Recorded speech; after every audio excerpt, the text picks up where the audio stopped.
These are the notes for the last learning target in the electricity and magnetism unit. Topic today is electromagnetism, so bringing both of those kind of fields, if you want to call them separate things, together, and to look at how that applies to current technology.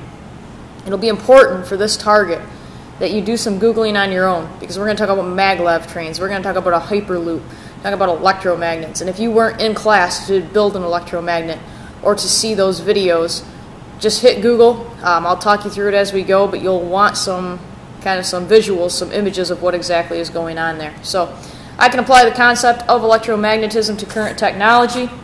What we need to start out with is some basics about a compass, as strange as that sounds. But when you think about a compass, okay, compasses have a red needle on them. I'll grab one real quick.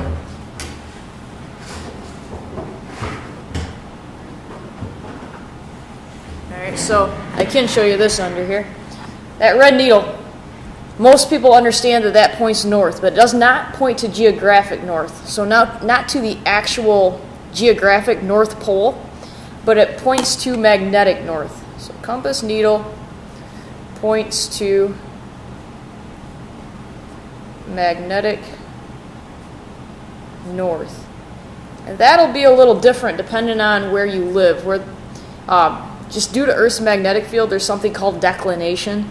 And so, like from where we're at, I can't recall exactly, it's right around 7 degrees that your compass needle is off between magnetic north and geographic north. But for right now, we just know the Earth's magnetic field is lined up so that in the northern hemisphere, our compass will point to magnetic north. Now the question is, how, why? All right, and I've referred already to Earth's magnetic field. And so when you think about Earth's magnetic field, okay, what is causing this?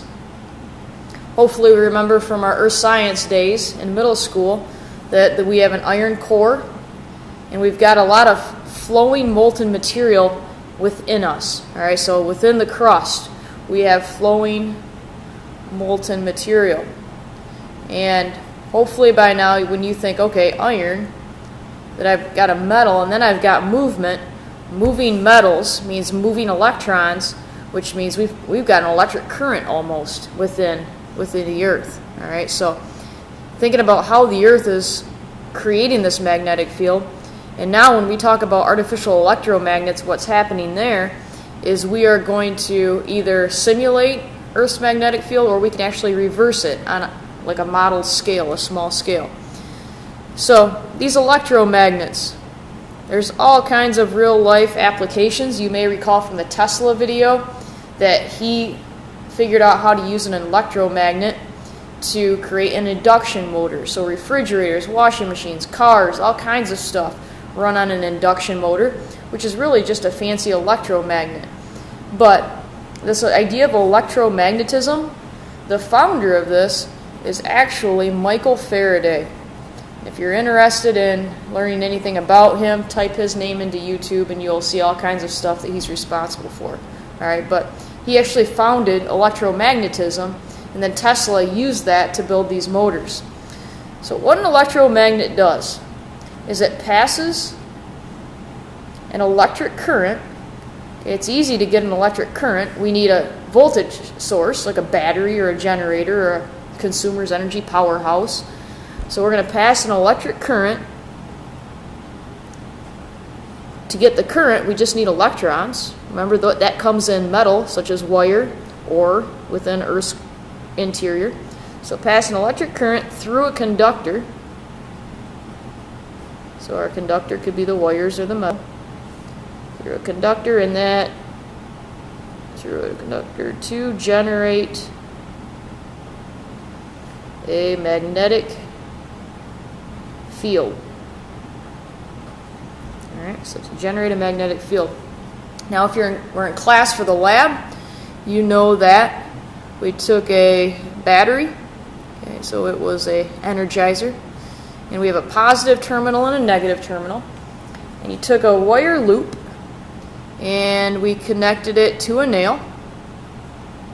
Okay, so here's a great source of electrons, and then we also wrapped a wire. Happened to be an insulated wire, so it had plastic on it, but that was just so that we didn't get interference.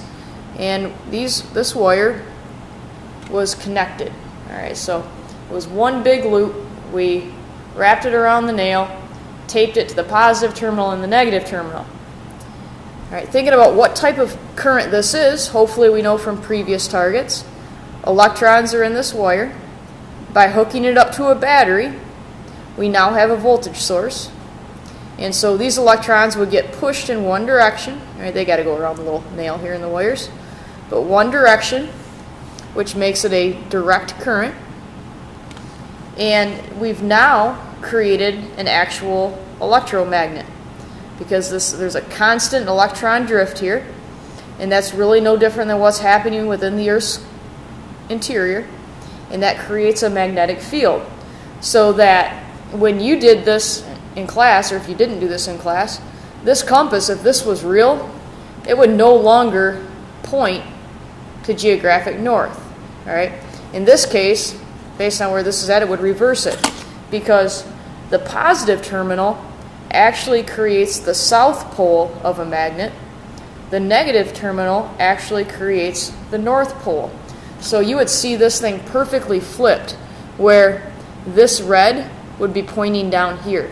Okay, and Earth's magnetic field at one point was flipped. It constantly is shifting on us. All right, so an electromagnet now, again, if you were in class, remember you can pick up paper clips with this nail now. A nail alone is not a magnet, but once we pass a current through it now, some groups are able to pick up 22 paper clips and stick it here.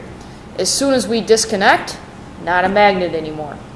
If we flipped it, everything would reverse. Now the north pole would be up here, the south pole would be down here, but it would still be direct current. All right, so it'd be important to make sure you know what an electromagnet is.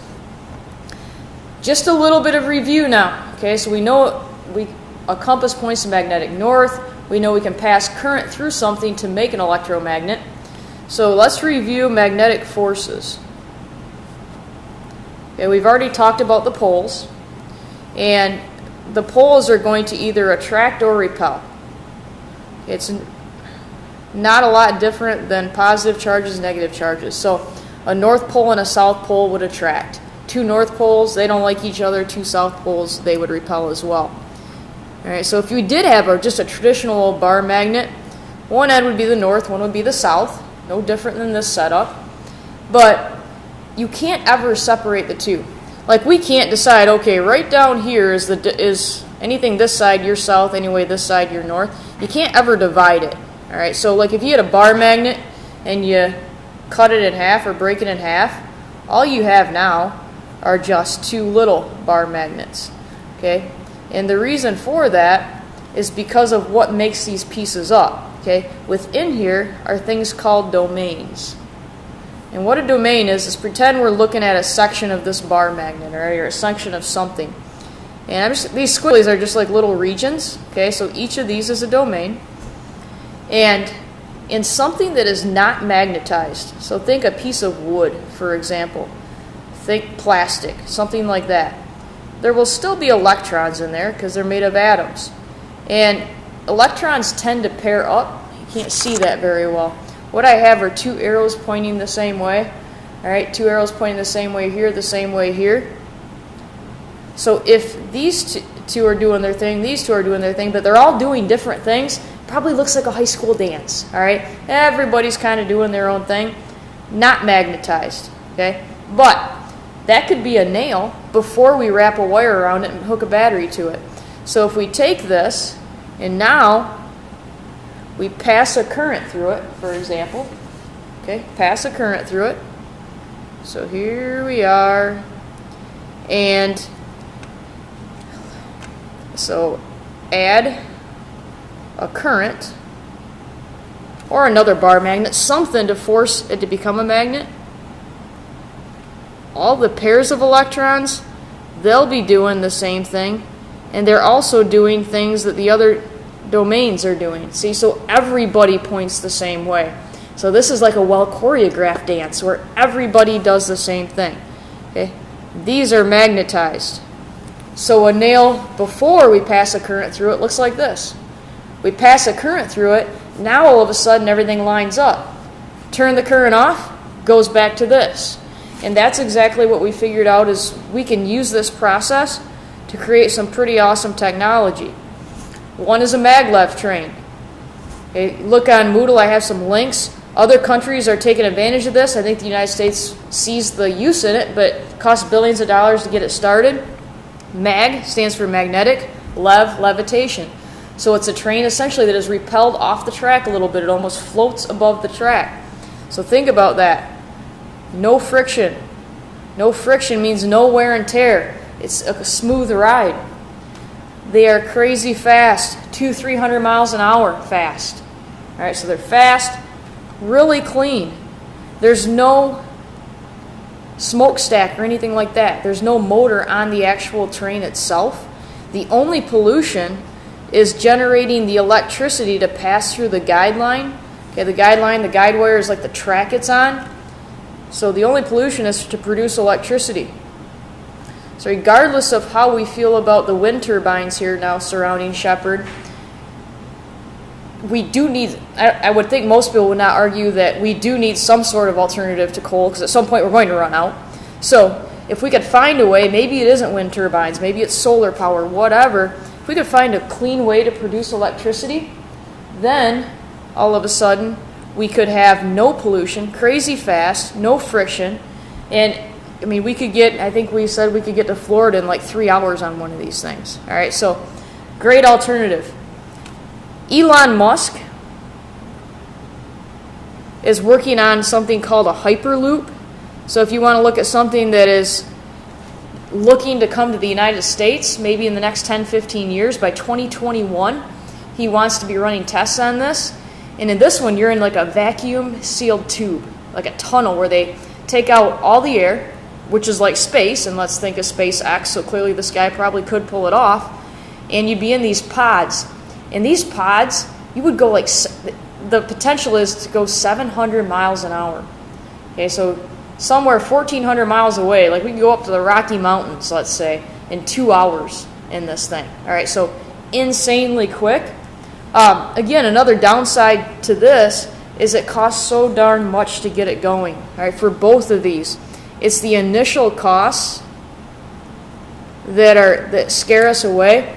But I mean, if I was the betting person, I would bet on Hyperloop technology to come to us. He's looking to connect LA, Los Angeles, to San Diego, and if we could make this happen, that's crazy. Electrify a part of a tube, you're repelled down it, turn it off once you're by, so it's not like the whole thing has to be electrified at once.